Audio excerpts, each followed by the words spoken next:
नमस्कार स्टूडेंट्स। इस video lecture में हम प्रोजेक्ट रिपोर्ट यानी कि परियोजना प्रतिवेदन के बारे में पढ़ेंगे। क्या होता है परियोजना प्रतिवेदन? पहले तो हम ये जानेंगे परियोजना का क्या अर्थ है।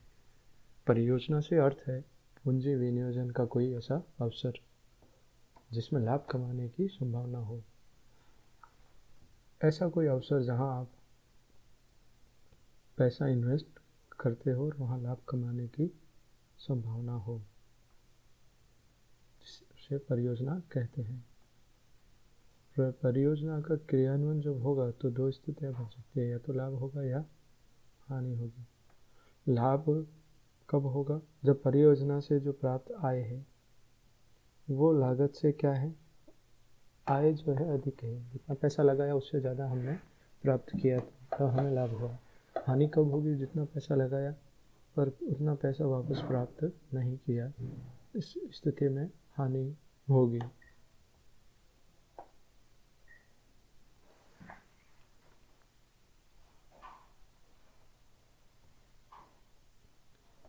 अब बात करते हैं परियोजना प्रतिवेदन की आवश्यकता क्यों हुई। परियोजना प्रतिवेदन या रिपोर्ट, प्रोजेक्ट रिपोर्ट की आवश्यकता कहाँ कहाँ होती है? कोई भी इन्वेस्टमेंट है, वित्तीय विनियोग है, के कई सारे अवसर हो सकते हैं। उनमें से श्रेष्ठ का चयन करना है तो आपको एक रिपोर्ट होनी चाहिए। उससे आपको पता चले, कंपेरिजन, तुलनात्मक अध्ययन कर सकते हो। रिपोर्ट है तो ये लिखित दस्तावेज होता है। तो अगर हमें 3-4 परियोजना या कई सारे प्रस्तावों में से, तो हम उस बेहतर का चुनाव कर सकते हैं इसके अध्ययन से। वित्तीय सहायता प्राप्त करनी है, कहीं से लोन लेना है बैंक से या किसी और वित्तीय संस्थान से, उसके लिए परियोजना प्रतिवेदन की आवश्यकता होती है। वहाँ हमें प्रोजेक्ट रिपोर्ट जमा करने की ज़रूरत रहती है लोन के एप्लीकेशन के साथ में। वित्तीय सहायता से अर्थ है ऋण या लोन। उद्योग निदेशालय जो सरकारी संस्थान है, विभाग है, सरकारी विभाग या जिला उद्योग केंद्र है, इसमें आपको अपनी परियोजना या प्रोजेक्ट को रजिस्टर या पंजीयन कराना है, या आपको कोई अप्रूवल लेना है, तो उसके लिए भी आपको प्रोजेक्ट रिपोर्ट, परियोजना प्रतिवेदन जमा करना होता है। अनुमानित लागत और आय की जो तुलना है, लागत और आय, लागत मतलब जितना पैसा लगाया है, लगा है, आय मतलब जितनी इनकम हुई है, तो इनकी तुलना कर परियोजना की लाभदेयता का पता लगाया जा सकता है। अगर आय ज़्यादा है लागत से तो लाभ हुआ, तो हम लाभ का अंदाज़ा लगा सकते हैं इसकी सहायता से। परियोजना के उद्देश्य क्या है, मकसद क्या है, एम गोल्स क्या है, वो सब जानकारी आपको परियोजना प्रतिवेदन से प्राप्त होती है।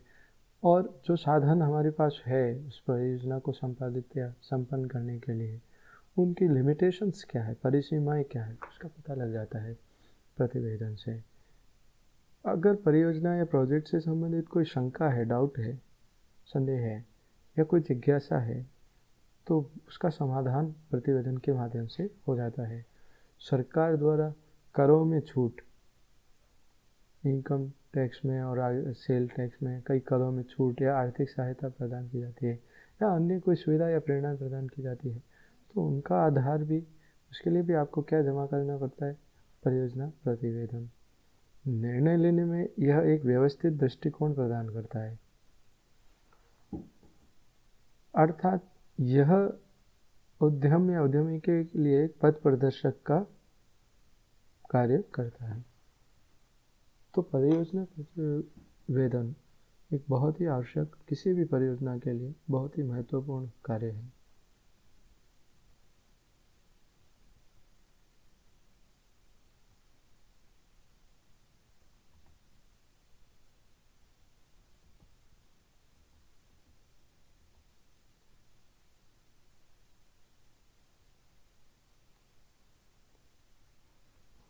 परियोजना प्रतिवेदन क्या है, इसमें क्या क्या रहेगा? किसी भी फर्म या उद्यमी द्वारा प्रारंभ किए जाने वाली परियोजना के संबंध में जो भी जानकारी है, तथ्य है, सूचना है, उन सब का संग्रह, सारांश है, वो किसके अंदर निहित है? परियोजना प्रतिवेदन के अंदर निहित रहता है।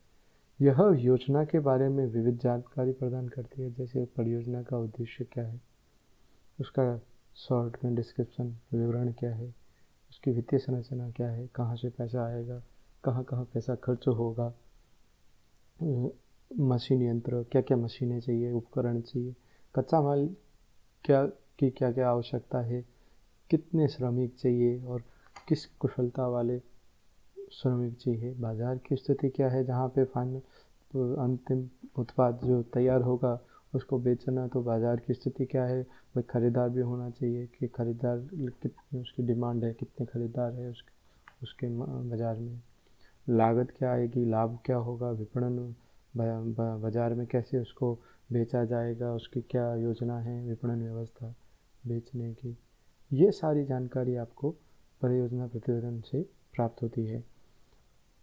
दूसरे शब्दों में कहें तो अर्थात यह परियोजना की विभिन्न क्रियाओं, जितनी भी परियोजना के अंदर क्रियाएं संपन्न होती है, तकनीकी, वित्तीय और वाणिज्यिक एवं सामाजिक जो लायबिलिटीज़ रहती है, आपका तकनीकी ज्ञान है, वित्तीय संसाधनों का, धन का क्या क्या ज़रूरत पड़ेगी, वाणिज्य व्यापार के लिए क्या क्या आवश्यक है, सामाजिक क्या क्या कर्तव्य दायित्व है, ये सब की जानकारी जो है वो लिखित लेखा है, उनका लिखित रूप में जो लिखा जाता है वो है आपका परियोजना प्रतिवेदन।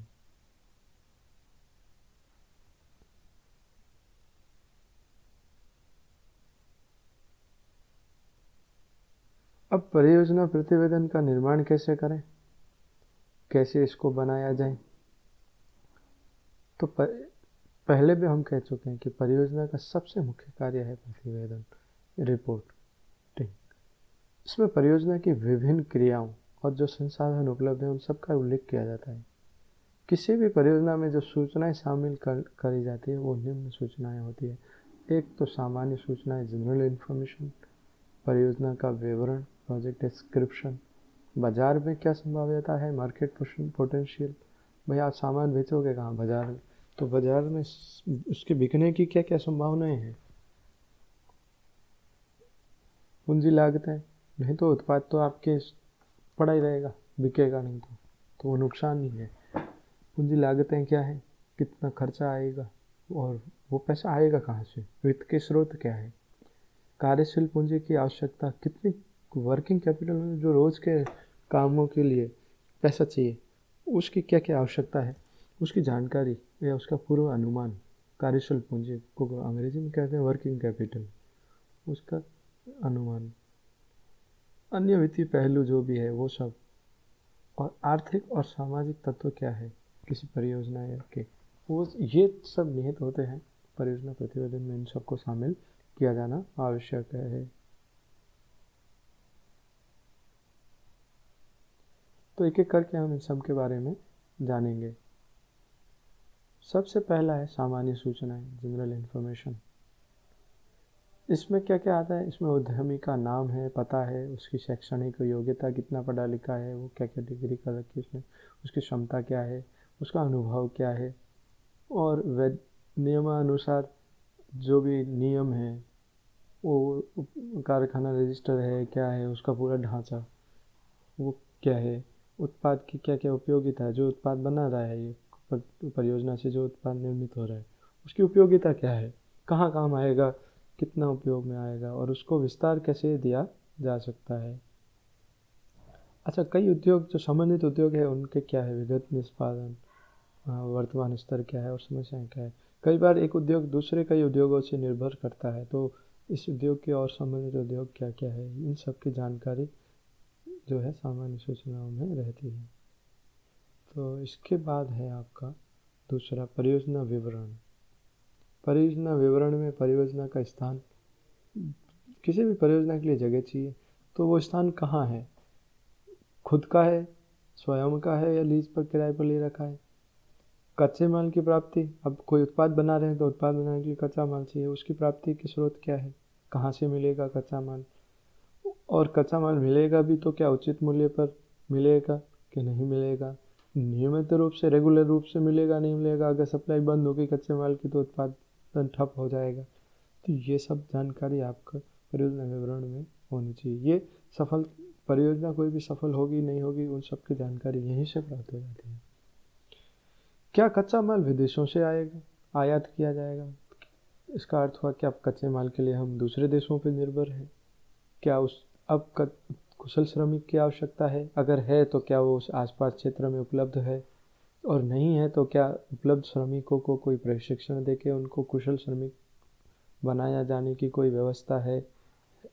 शक्ति पावर बिजली की क्या क्या आवश्यकता है, कितनी मात्रा में आवश्यकता है, और क्या ये रेगुलर रूप से स्थायी रूप से प्राप्त हो रही है, और इसके उपभोग जितना हो रहा है उसका क्या खर्चा आएगा। ये हर बार खर्चा आना है बिजली का, हर माह ये खर्चा आना ही है। और भी कई ईंधन की आवश्यकता कई कारखानों में होती है, जैसे कोयला चाहिए ईंधन के रूप में, तेल चाहिए, गैस चाहिए। तो क्या इनकी भी उस परियोजना के लिए आवश्यकता है? तो उसकी उपलब्धता की क्या स्थिति है, कहाँ से मिलेगा, कितना मिलेगा, रेगुलर मिलेगा कि नहीं मिलेगा, उचित मूल्य में मिलेगा कि नहीं मिलेगा, ये है। पानी की आवश्यकता रहती है कई उद्योगों को, तो क्या इस परियोजना में पानी की आवश्यकता है? यदि है तो किस किस्म का पानी चाहिए, क्या स्रोत है उसके। अब बिजनेस में या परियोजना में परिवहन का बहुत महत्वपूर्ण रोल होता है। परिवहन के साधनों की उपलब्धता क्या है, क्या संभाव्यता है, ये सब जानकारी भी आपके परियोजना विवरण में रहती है। आगे हम देखेंगे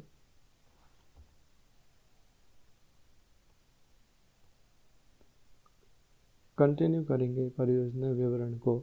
संचार साधन, संचार मतलब आपका विज्ञापन हो गए, ये सब हो गया अखबार में, तो कैसे आप अपना मार्केटिंग करेंगे, ज़्यादा से ज़्यादा इसकी जानकारी आपकी परियोजना की लोगों तक पहुंचाएंगे, ताकि आपके जो ग्राहक है, जो उसके उपभोग करता है, उपभोक्ता है, वो बढ़े। उसका क्या, उसके लिए भी धन चाहिए आवश्यक रूप से, उसका उल्लेख होगा इसमें। संचार के साधन में अखबार हो गया, टीवी हो गया, रेडियो हो गया, इंटरनेट हो गया। तो इस तरह से परियोजना में जो अपशिष्ट पदार्थ और फालतू पदार्थ बचेंगे उनका निपटारा कैसे किया जाएगा, उनकी निकासी की जो क्या व्यवस्था है, इस सब की जानकारी परियोजना विवरण में होगी। सामान्य सुविधाओं जैसे यंत्र, कार्यशाला, ढलाई, मरम्मत हो, इंजीनियरिंग शॉप हो आदि, क्या इनकी आवश्यकता है। उत्पादन की अवस्थाएं और प्रक्रिया का क्या उल्लेख रहेगा, क्या क्या उत्पादन किन किन स्टेजेस में होगा, उसकी पूरा प्रोसेस क्या है, उत्पादन कैसे होता है, इस पूरा उल्लेख उसमें होगा। कच्चा माल तैयार माल में बदलने के लिए लगने वाला कितना समय लगेगा फाइनल प्रोडक्ट, अंतिम उत्पाद बनने में कच्चे माल से।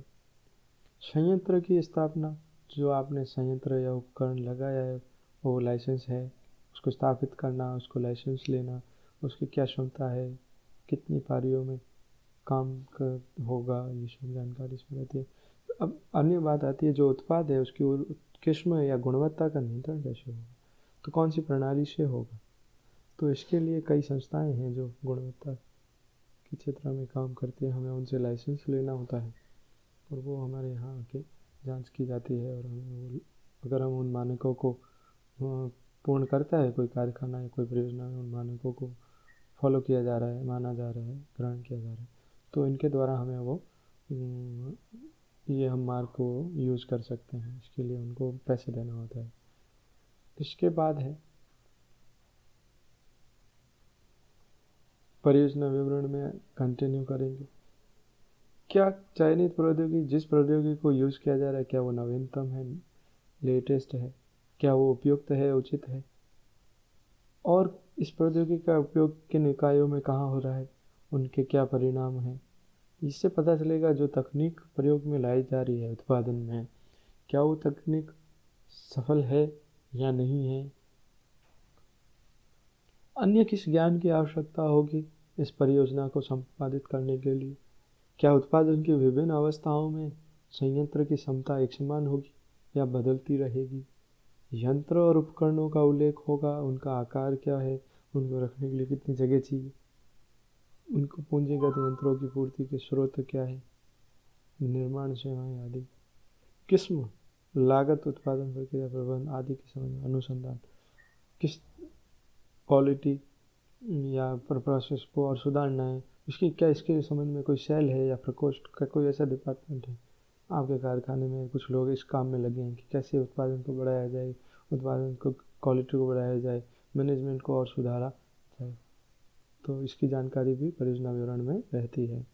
इसके बाद हम देखेंगे कि बाजार संभाव्यता, बाजार की में क्या संभावनाएं हैं, बाजार में उसके बिकने की, जो भी उत्पाद तैयार किया गया उसको बाजार में बेचने की क्या क्या संभावना है। तो देखा जाए तो वस्तु की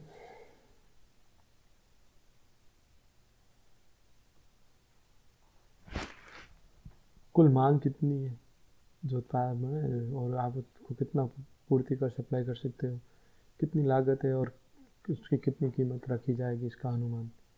उत्पादन या प्रशासनिक व्यय, दो तरह के व्यय, एक उसको उत्पादन करने में लगे और एक उसको ऑफिस मैनेजमेंट के व्यय, दोनों तथा और कोई संभाव्य व्यय है तो उन सब का उल्लेख इसमें रहता है, कहाँ कहाँ खर्चा होगा। विपणन मतलब बेचने की, बाजार में उसको कैसे उतारा जाएगा, कैसे वो उपभोक्ता तक पहुंचेगा, इसकी पूरी योजना का ब्यौरा बाजार संभाव्यता में रहता है। वितरक कौन होंगे, उनकी क्या व्यवस्था होगी, विज्ञापन कैसे किया जाएगा, विक्रय करने से पहले माल का संवर्धन कहाँ किया जाएगा, कहाँ उसको स्टोर किया जाएगा, विक्रय करने के बाद की जो सेवाएं हैं, कभी किसी को मरम्मत की या मेंटेनेंस की ज़रूरत पड़ी तो आप क्या सेवाएं देंगे, ये इन सब का उल्लेख उसमें रहेगा। विक्रय उपरांत सेवाओं का उल्लेख। सीजनल डिमांड्स रहेगी इसमें, कई बार कोई सीजन होती है, त्यौहार होता है तो उसमें किसी पर्टिकुलर उत्पाद विशेष की क्या मांग बढ़ जाती है, तो ये सब देखने को मिलता है। तो इस सब की जानकारी भी बाजार संभाव्यता में रहती है। यातायात से संबंधित जानकारी, भाई परिवहन की व्यवस्था खुद की है या दूसरों पर निर्भरता है। जब खुद की व्यवस्था है तो हम कभी भी अपने हिसाब से काम कर सकते हैं, पर दूसरे पर निर्भरता है तो हो सकता है कभी हमें बाज़ार में उपलब्ध हो और कभी हमें उसकी उपलब्धता न हो। इस प्रकार से आगे हम देखेंगे चौथा बिंदु, पूंजी लागतें क्या है, क्या क्या कैप पूंजी को कैपिटल कहा जाता है अंग्रेजी में, और वित्त के स्रोत क्या क्या है, सोर्सेज ऑफ फाइनेंस। तो हम देखेंगे किसी भी परियोजना के लिए आपको सबसे बड़ी चीज़ जो चाहिए, आपको भूमि चाहिए, आपको संयंत्र उपकरण और मशीनें चाहिए, और भी कई परिसंपत्तियों की आपको आवश्यकता होती है। प्रारंभिक व्यय क्या है, शुरू करने के लिए जो खर्चा आएगा वो क्या है। मूल्य में मान लो वृद्धि होती है, कोई सामान हम कच्चा माल खरीदते हैं तो उसके लिए हमारे पास आकस्मिक कोष का प्रावधान होना चाहिए। उसका क्या प्रावधान है, अचानक से किसी हमारे प्रोजेक्ट की हमने जो अनुमान लगाया था उससे ज़्यादा पैसे की ज़रूरत पड़ रही है तो आकस्मिक कोष होगा, तो हमें उसको मैनेज करने में कोई दिक्कत नहीं होगी। कार्यशील पूंजी के लिए क्या मार्जिन रखा गया है, कब रोज के काम करने के लिए पूंजी का मार्जिन रखना पड़ता है। कभी किसी कीमतों में अनुमान लगाए और वास्तविक कीमत में अंतर आ गया है, वास्तविक कीमत अनुमान से अधिक है तब दिक्कत होती है, कम है तब तो कोई दिक्कत नहीं है। तो अधिक होने पे हमें उसके लिए मार्जिन रखा जाता है कार्यशील पूंजी का। वित्तीय संसाधन से अर्थ है निजी कोष, व्यक्ति के खुद के पास कितना पैसा उपलब्ध है, उसने कितना ऋण लिया है, प्लस सार्वजनिक आम पब्लिक, आम लोगों के उसमें क्या भागीदारी है, हिस्सेदारी है। तो इन तीनों को मिला के वित्तीय संसाधन होता है, कहा जाता है। इसके बाद आता है आपका कार्यशील पूंजी की आप कितनी आवश्यकता पड़ेगी, तो इसके बारे में कार्यशील पूंजी का नियोजन क्या, कहाँ कहाँ यूज़ करना है और बेहतर ढंग से यूज़ करना आवश्यक है, क्योंकि पैसा का खर्च बहुत ध्यान से करना होगा इस कार्य परियोजना में। धन का खर्च अधिक महंगी परियोजना, हर एक का उद्देश्य रहता है कि कम से कम खर्च हो और ज़्यादा से ज़्यादा लाभ हो। कार्यशील पूंजी का मार्जिन क्या होगा, इसका अनुमान लगाया जाता है। कार्यशील पूंजी के अभाव में कई बार किसी परियोजना के संचालन में अनेकों बाधाएं आती हैं, तो अगर हमने पहले से पूर्वानुमान जो है वो सटीक अनुमान लगाया है तो हम इन बाधाओं से बचा जा सकता है। कार्यशील पूंजी की मात्रा किस पर निर्भर करती है, कितना पैसे चाहिए, वो निम्न बातों पर निर्भर करता है। कच्चे माल की प्राप्ति और संग्रहण, आपको कच्चा माल बफर स्टॉक में रखना होगा, मतलब आपको स्टोर करके रखना होगा, ताकि अगर बाज़ार में नहीं है तो आपके पास इतना माल है कि आप मांग बाज़ार में मौजूद मांग को पूर्ति दे सको। इसके लिए आपको पैसा देना पड़ेगा एडवांस, तो वो चीज़ है। उत्पादन चक्र, कच्चे माल, अब समय भी है कि जब बाज़ार में मांग है तब आपका माल तैयार नहीं है, ऐसी स्थिति नहीं हो तो कच्चे माल को जो अवधि लग रही है वो आपको पूर्व अनुमान होना चाहिए कि कितनी अवधि लग रही है कच्चे माल को तैयार माल में बदलने के लिए। ताकि आप जब मार्केट में ज़्यादा मांग है उस हिसाब से मांग के हिसाब से आप आपूर्ति उत्पादन कर सको। तैयार माल का संग्रहण करने के लिए आपको जगह चाहिए या और संसाधन चाहिए, तो उसमें भी आपको रोज़मर्रा का पैसे की आवश्यकता होती है। देनदार जिनसे आपको पैसे लेने हैं उनसे आपने कुछ पैसे लेके, तो वो अवधि क्या है, कितने समय में वो लौटाएंगे, कब किस वक्त आपके पास कितना पैसा होगा, तो ये सब कार्यशील पूंजी किस वक्त आपके पास कितनी होगी, इसका सटीक अनुमान होना बहुत ही आवश्यक है। इसी के ऊपर किसी परियोजना के सफल होने और असफल होने की निर्भरता रहती है। आगे हम देखते हैं अन्य वित्तीय पहलुओं को। अन्य वित्तीय पहलू, अदर फाइनेंशियल एस्पेक्ट, इसमें आपका आता है पहला तो पूंजी प्रत्याय दर। पूंजी प्रत्याय दर मतलब रेट ऑफ रिटर्न कितना है, आपने कमाई कितनी करी जो पूंजी लगाई उसमें। तो कहता है कि प्रत्याय की शुद्ध दर जो रिटर्न की दर है वो पूंजी बाजार में जो उपलब्ध ब्याज दर है उससे तो अधिक होनी ही चाहिए। भाई हमने कोई परियोजना शुरू की है, बिजनेस, तो जितना भाई अगर हम परियोजना क्यों शुरू करें, अगर हम पैसा बैंक में रखते तो बैंक तो हमें ब्याज दे ही रहा है।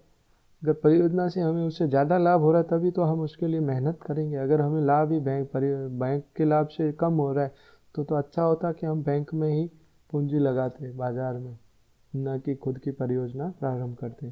तो ये माना जाता है कि जो बैंक दे रहे हैं करीब 8%, कहीं 6%, तो उससे तो अधिक ही होना चाहिए जो रेट ऑफ रिटर्न है। उसके बाद आता है दूसरा कि विक्रय पर शुद्ध, और आपने अगर कहीं ऋण लिया है तो आप ब्याज दे रहे हैं तो ओवरऑल अगर आपको प्रॉफिट ज़्यादा ही कमाना पड़ेगा क्योंकि आपको बैंक से लिए गए ऋण के ब्याज भी चुकाना है। विक्रय पर शुद्ध लाभ, आप जो चीज़ बेचते हो उस पर आपको क्या प्रॉफिट हुआ बेचने पे, यह उचित लाभ होना चाहिए। अगर उचित लाभ ही नहीं हो रहा है तो उपक्रम की जो प्रतिस्पर्धा क्षमता है, आप कंपटीशन है मार्केट में, एक दूसरा बिजनेसमैन है वो भी वही बनाता है जो हम बना रहे हैं, तो कंपटीशन हो गया मार्केट में, और उसकी कीमत कम आ रही तो लोग ज़्यादा उससे खरीदेंगे और हमसे कम करेंगे, तो उससे प्रतिस्पर्धा के लिए हमें लाभ अधिक होना चाहिए उपक्रम की। इससे क्या होता है, प्रतिरोध क्षमता, हमें कोई फ़र्क नहीं पड़ता बाजार में और कितने उस प्रकार के, तो प्रतिरोध क्षमता बढ़ती है जब लाभ अधिक होता है। ऋण और स्वामी पूंजी का अनुपात क्या है, ऋण कितना ले रखा है और आपके पास पूंजी कितनी है, तो इनका रेशियो जो अनुपात है वो क्या होना चाहिए। किसी भी एक अच्छी परियोजना में कहा जाता है कि जो ऋण है वो संसाधनों की कुल कीमत के 3 गुने से अधिक नहीं होने चाहिए, 3 गुने से ज़्यादा नहीं होने चाहिए। उसके बाद आती है लागतों की प्रकृति, नेचर ऑफ कॉस्ट, कहाँ कहाँ खर्च आएगा। तो लागतें 3 तरह की हो सकती है। एक फिक्स्ड को लागतें जो फिक्स है, जो आपको पता है, चर लागतें जो कभी लग सकती है कभी नहीं लग सकती है। मेंटेनेंस होगी, कभी मशीन खराब हुई तो खराब होने की चर लागतें लगेगी, नहीं तो उसका पैसा नहीं लगेगा। अर्ध चर लागतें जो फिक्स भी न तो फिक्स है और न चर है, कह नहीं सकते। तो इस तरह से 3 प्रकार की लागतें हमें है। उसके बाद एक पॉइंट आता है सम विच्छेद बिंदु, ब्रेक इवन पॉइंट। लाभ यह बताता है कि इस बिजनेस में या इस परियोजना से लाभ कमाने की क्या क्षमता है, कितना लाभ इसमें कमाया जा सकता है, और वित्तीय सुदृढ़ता का मूल्यांकन करता है। तो इसका क्या फॉर्मूला है, इसका ये सूत्र है, स्थायी लागतें, जो स्थायी लागतें हैं जो फिक्स्ड है उसमें भाग देंगे विक्रय मूल्य प्रति इकाई, जितने में बेचा है एक इकाई उत्पादन की एक इकाई को, माइनस परिवर्तनशील लागत, जो लागत चेंज हो सकती है, प्रति इकाई लागत क्या है वो। तो इससे इसका जो मान है वो 30 से 50% के पास होना चाहिए, तभी एक आदर्श उद्योग या मतलब प्रॉफिटेबल बिजनेस माना जाएगा। तो ये चीज़ आपको ध्यान रखनी है कि ऑब्जेक्टिव क्वेश्चन में पूछा जा सकता है कि सम विच्छेद बिंदु की आदर्श मान क्या रहता है, तो 30 से 50। तो आगे हम देखेंगे इसके बाद 7वां बिंदु है जो कि आर्थिक एवं सामाजिक तत्व। किसी भी परियोजना के आर्थिक, किस तरह से वो आर्थिक और सामाजिक समाज को प्रभावित करता है। कहते हैं कि समाज के संसाधनों का उपयोग होगा परियोजना में, तो उस संसाधनों का समाज के हित में उपयोग होना चाहिए। किस प्रकार से आपकी परियोजना समाज के लिए लाभकारी सिद्ध होगी, तो ये जानकारी सामाजिक लाभ की प्रतिवेदन या रिपोर्ट के अंदर लिखनी आवश्यक होती है। रोजगार की क्या स्थिति होगी और कितने लोगों को इस परियोजना से रोजगार उपलब्ध होगा। आयात प्रतिस्थापन के उपाय, कैसे उसको आयात किया जाएगा और संभावित लाभ क्या होगा। परियोजना में सहायक उद्योगों का विकास, किसी आप जो उद्योग लगा रहे हो उसको सहायक उद्योगों का विकास संभव है कि नहीं है, क्या संभावनाएं हैं। संबंधित क्षेत्र में विकास, आप जो उद्योग लगा रहे हैं उसके क्षेत्र में क्या संभावनाएं हैं विकास की। समाज के प्रति आपके उद्योग का क्या उत्तरदायित्व है, उसका निर्वाह कैसे करेंगे, इन सब का उल्लेख इस बिंदु के अंदर रहता है। उसके बाद आता है परियोजना प्रतिवेदन में किन किन प्रपत्रों को या अटैचमेंट लगाए जाते हैं। तो इसमें पहला है आवश्यक उपकरणों की सूची, जो जो उपकरण चाहिए उन सब की सूची। प्रारंभिक व्यय क्या होंगे, शुरुआत में कितना खर्चा आएगा एक बार में, बाद में खर्चा कम आएगा, पर प्रारंभिक व्यय क्या होगा। उत्पादन की लागत क्या होगी और लाभदायिता क्या होगी, कितना लाभ कमाया जा सकता है, कितना श्रम की आवश्यकता है, कितने लोग चाहिए हमें उसमें। समविच्छेद बिंदु, जिससे हम लाभ का अनुमान लगा सकते हैं। कार्यशील पूंजी की क्या आवश्यकताएं हैं, ऋण सेवा विस्तार अनुपात क्या है, रोकड़ प्रवाह विवरण क्या है, कैश फ्लो क्या हो रहा है, ताकि हम जरूरत पड़ने पर कैश की क्या उपलब्धता है वो इससे पता चल जाए। इसके बाद हम देखते हैं कि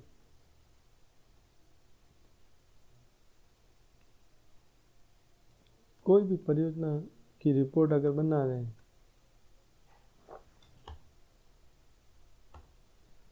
तो